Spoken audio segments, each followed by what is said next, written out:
what I'm seeing, let's talk Giannis. I feel like that's a perfect transition into a guy that I think we both love a lot. Impossible to hate, but we love to watch his journey is Giannis. Watching Giannis over the past couple of years has almost kind of been like, you ever seen, I think it's like the Cambridge like robots, where you see like them teaching them how to walk and how to dance and how to move boxes from one place to another. It's almost like that, where it's just like, yo, can you chill? Like, can you not teach them too much before you start like the next apocalypse? That's what it's like watching Giannis hit that step back three. Like, oh Yeah. damn, the robot knows how to wield a knife now. Like, we're all in trouble. Like, that's what it feels like, because like Giannis is already so unguardable, unstoppable. Let me put you on game.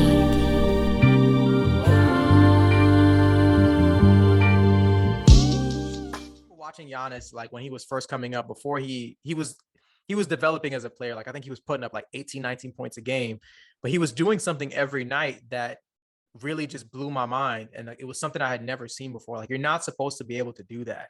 Like, I think the first incident I saw of that was where he's coming down on a fast break and he launches, he has the ball ready to dunk in two hands, and someone goes up to block it, and then he pulls the ball down to his chest to avoid the hand going over his head, and then he pulls it back up and dunks it anyway. And I'm just like, that's a layup for anybody else in the world, but he just dunks it. Or him dribbling at half court and taking two strides from half court to dunk. Like, Yeah.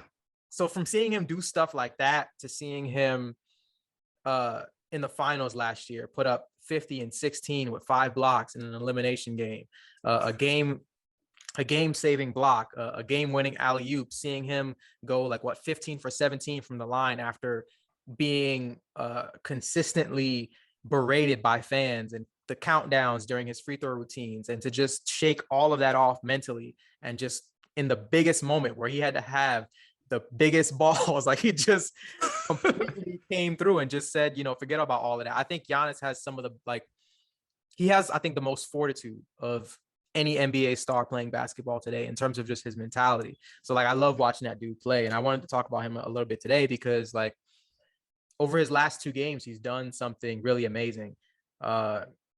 He played the Sixers. He had 40, 14 and 6, 67% from the field. He clinched the game with the block. And then against the Nets, 44, 14 and 6, shot 6, made 2/3 of his shot attempts again from the field. Hit a game tying 3 with a step back because sure. And then the game winning free throws in OT, and then the W, and then his post game comments with direct shots at James Harden, talking about he doesn't want to be the guy that just runs and dunks after their little, dust up a couple years ago where James didn't have any skill. So we're seeing that Giannis is this robot that remembers, all of the slights of the past, and has incorporated that bad data into his code and turned it into something he can use. But yeah, Giannis is just he's honestly incredible. Even with the MVP thing, he's already a 2-time MVP. He's been in the MVP conversation all season long. I think the narrative was Jokic versus Embiid, and then you want to fill in a John Morant, Steph Curry, Luka Doncic, DeMar DeRozan, whoever have kind of been sprinkling in for that 4th and 5th spot, but it's always been them 3. And I think he's vaulted himself into that number 2 spot. I still think it's Jokic at the moment. I'm not sold on it because this MVP race is one of the tightest in recent memory, considering how great all of these guys have been. But yeah, how are you feeling about what Giannis has been doing this season and recently? And how do you feel about his MVP case? I think Giannis, I feel bad for him this season because he's suffering from MVP fatigue.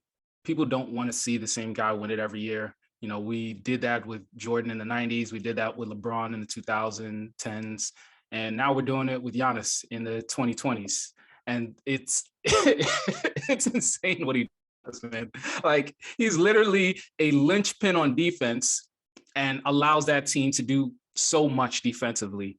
Offers the same amount of rim running, ability as a Rudy Gobert and, Robert Williams or Mitchell Robinson, even more so, has incredible touch around the rim, gets whatever layups he wants, is a transition threat. And he encapsulates like so much of the modern NBA in terms of being a big, but also what you want from a big defensively. He does all that together. Joel is great as a rim protector, but he's not as fast or as versatile defensively as Giannis. If Giannis wanted to, he could guard most, I think 2 through 5 effectively, and occasionally he can guard some ones. He can guard some slower ones, and like he has that capability. He's a defensive player of the year candidate, honestly. I mean, that along with being MVP candidate it's crazy. It is crazy. We've been saying a lot about how efficient and how amazing Jokic has been this season, off the back of the previous MVP season that he just had and his offensive efficiency and how he's become a better defender. But Giannis has been one of the best top 4 defenders over the last 5-6 years. So it's like, how could we not pay attention to this dude? And it's poetic justice that, towards the end of the season, as he's been put in big spots against some of the better teams in his conference and in the other conferences, he showed up and showed out. And how he's close to getting a scoring title, playing as great as defense as he is, while also scoring close to 30 points a game. Like, it's Jordan-esque in a lot of ways. I know a lot of people don't really like to make that comparison, but when you look at the way he's dominating the game on both ends of the floor, who else has done that for as long as he's done that? It's so hard to do that year over year. Anthony Davis was close, but he couldn't, string together a healthy stretch of seasons for the life of him. LeBron is the last player to have that, and LeBron hasn't done it since Miami. So Giannis is that one of one, and he's Shaq-like at this point. Yeah, he's Shaq. That's another comparison. He's Shaq if Shaq never got fat. You know what I mean? Like, it's insane. It's insane what he's doing. So I think he's right there with MVP. To be honest, it's Jokic or Giannis. I don't mind either of them getting the MVP. I think that they both deserve it. And if it's like if one gets second place and the other gets first, or vice versa, I wouldn't be surprised, because there's a strong argument. The Bucks have the better record, so you can give them barely that nod. Though. And that's the thing. Yeah. That's the thing. It's barely, because they're ahead of them by 2 games. I think the Bucks have 48 wins. The Nuggets have 46. And then when you also consider the fact that Michael Porter Jr. has been out for the majority of the season, Jamal Murray has been out for the majority of the season, their starting lineup outside of him looks like a lottery team. Like, it's pretty amazing what he's been able to do to hold that team together in terms of his performances. It's statistically, like, it's amazing what he's doing. So you take that, you take what Giannis has done on both ends, you take the kind of season that Joel Embiid has had, and it's been one of the best MVP races in recent memory. I don't think you can go wrong with any of them.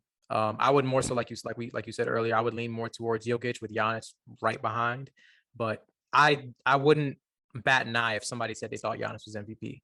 So yeah. It's that kind of year.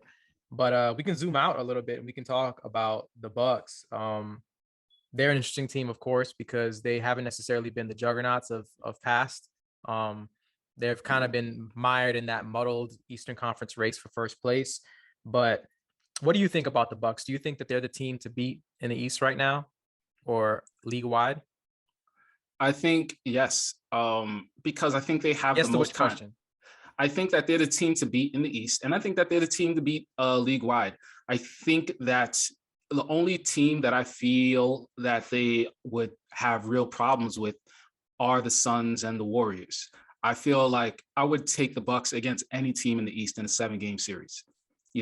Healthy team. I don't care. I believe that much in Giannis. I believe that much in their ability to impose their will.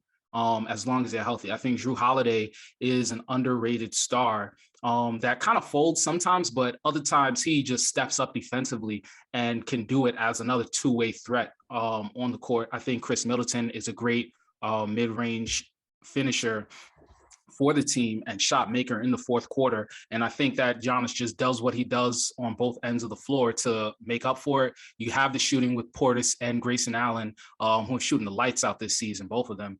And I think that when you look at all the question marks, the one question mark that Milwaukee doesn't have is that this team isn't just stitched together. They have championship DNA, and they know what it takes to win and to overcome adversity.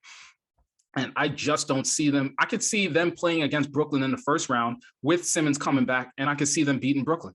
You know, I'm not worried about Brooklyn against Milwaukee. Definitely. You know, I see Boston not having Robert Williams, and I see them not being able to match up, you know, with Giannis. I see Philadelphia posing something of a problem, but I think once Milwaukee starts on the fast break and Drew Holiday gets in James Harden's face, Joel's not going to be enough.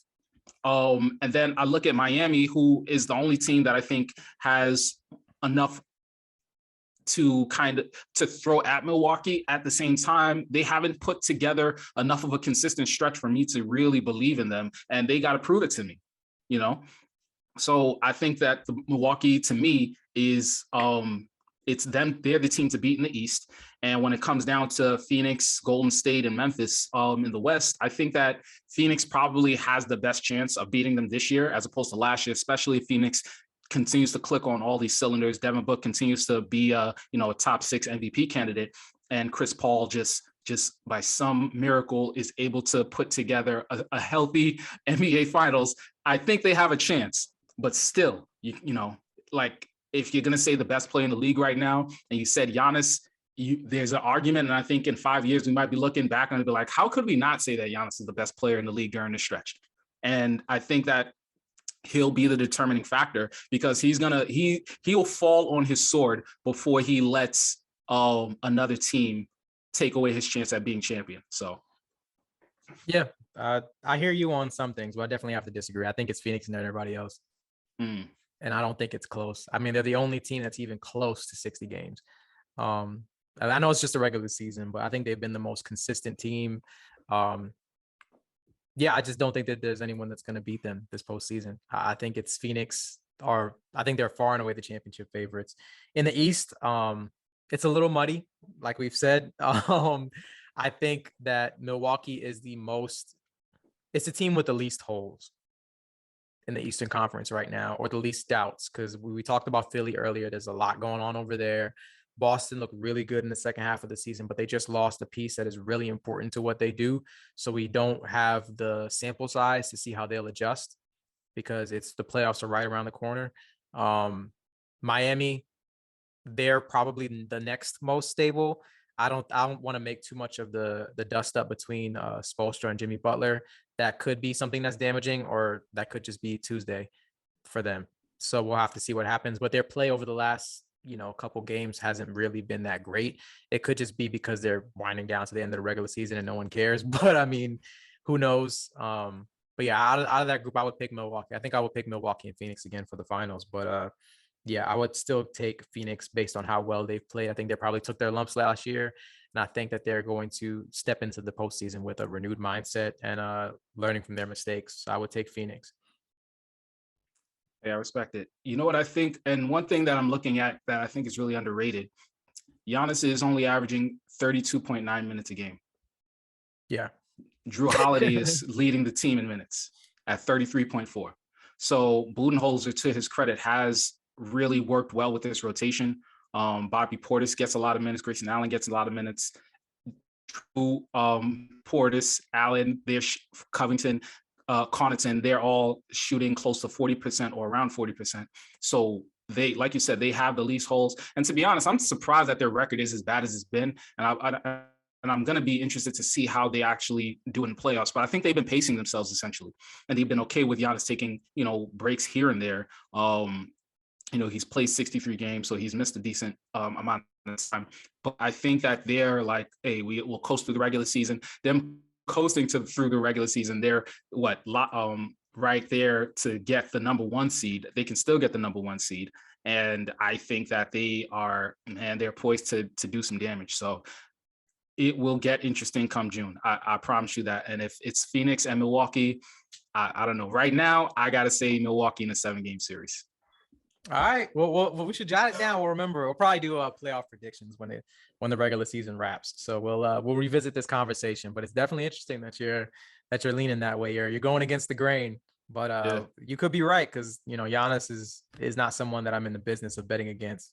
So we'll have to see how that goes. But it'll be the most interesting playoff, I think, in recent memory, considering how everything is going. I think it'll be fun. It'll be really, really fun. I'm looking forward to it. But that'll do it for our basketball conversations. Let us know what you think about what we talked about here today between Giannis, Luka, and all the other subjects that we covered. Be glad to hear from you, to correspond with you, be a part of the show. Join in. Yeah.